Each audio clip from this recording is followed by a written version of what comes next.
בוקר טוב. אתמול הייתי אי שם בלבנון, ברצועת הביטחון עם כוחותינו, עם חיילי המילואים הנפלאים שלנו, עם המפקדים הנועזים.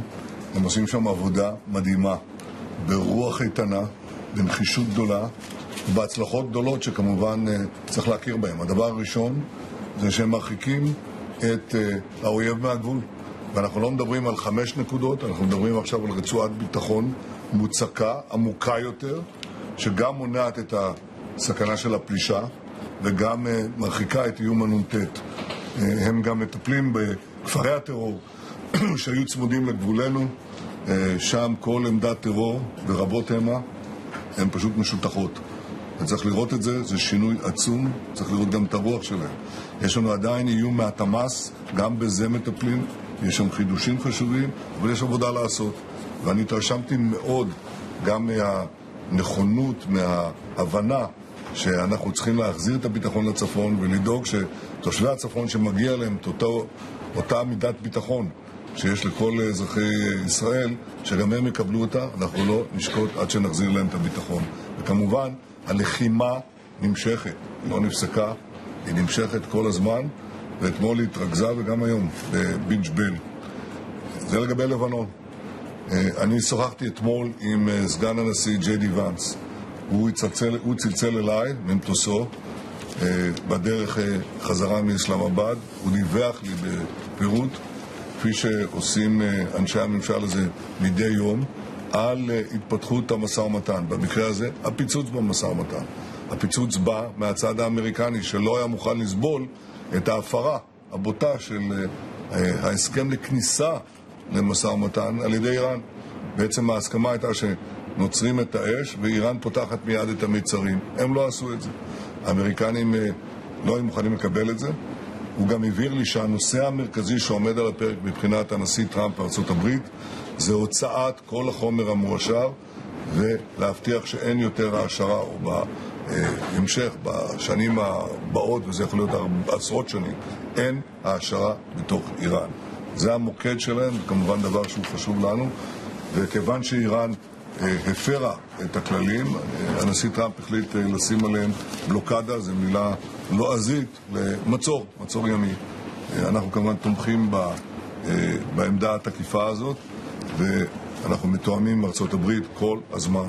הדיבורים כאילו יש בינינו נתק, זה ההפך מהגמור, יעידו על כך לא רק, יעידו על כך כל מי שהיה סביב השיחה הזאת וסביב השיחות היומיומיות שאני מקיים עם הנשיא, או האנשים שלנו מקיימים עם אנשי צוותו. זה תאום שלא היה. יש פה דבר שלא היה. לא היה בתולדות המדינה, וגם לא היה בתולדות העם היהודי. יש לנו תאום עם המעצמה החזקה ביותר בעולם, ויש לנו יכולת עדיפה של סכנות השמדה. אני נפגשתי אתמול עם שורדי השואה, אלה שידליקו היום את האבוקות. אני נפעמתי לשמוע את הסיפורים שלהם. זה גבורה עילאית והישרדות מעבר לכל סיכוי. ואני צריך לשמוע את זה היום. אבל אמרתי להם שיש פה הבדל אחד ענק. בתקופת השואה היינו, כמו שאמר המשורר אורי צבי גרינברג, היינו כמו חיה ניצודה. לא יכולנו לעשות שום דבר. צעדו אותנו, שחטו אותנו, ובודדים ניצלו. היום התהפכו היוצרות. אנחנו אלה שצדים את צוררנו. הם שבאו להשמיד אותנו, הם נלחמים כרגע על הישרדותם. הכוח של מדינת ישראל, רק 80 שנה אחרי השואה, נראה בפני כל העולם.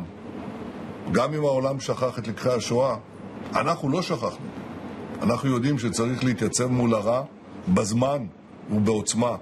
ואנחנו עושים את זה כפי שחוץ מארצות הברית, אף מדינה בעולם לא עושה את זה. מדינת ישראל נמצאת בשיא עוצמתה. והדבר החשוב ביותר ערב יום השואה זה לומר את הדבר הבא.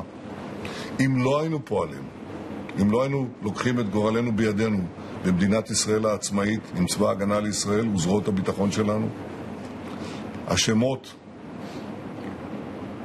איספהאן, נתנז, פורדו ובושר היו נזכרים כמו אושוויץ מיידנק, סוביבור. זה בדיוק כל ההבדל. הם באים להשמיד אותנו ואנחנו קמים עליהם. בכל דור ודור הם קמים, בדור הזה אנחנו קמנו עליהם. וזה שינוי עצום שכל אזרחי ישראל צריכים לברך עליו. זה מבטיח את הדבר העיקרי. לא עוד. כל שנה אני מתייצב ביד ושם ואני אומר, לא תהיה שואה נוספת. והיום הדברים האלה מגובים במעשים הכבירים של צבא ההגנה לישראל, בעמידה האיתנה של אזרחי ישראל, ובנחישות החזקה מאוד של ממשלת ישראל. תודה לכם.